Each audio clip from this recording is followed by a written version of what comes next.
হঠাৎ দেখি বর প্রচন্ড রেগে গিয়ে আমাকে বলল, যদি বাগানটা বাঁচাতে চাও তাহলে গাছগুলো এক্ষুনি কেটে ফেলো।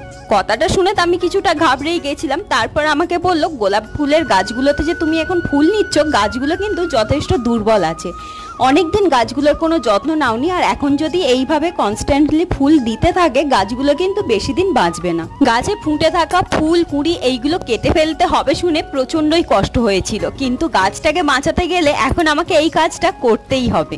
এখন তো বর্ষাকাল, তাই গাছে কোনো রকম সার দেওয়া যাবে না, তাই আমি শুধুমাত্র এখন ব্যবহার করে থাকি চায়ের পাতা। চা হয়ে যাওয়ার পর চায়ের পাতাগুলো জলে ধুয়ে নিয়ে তারপর আমি গাছের গোড়ায় দিয়ে থাকি।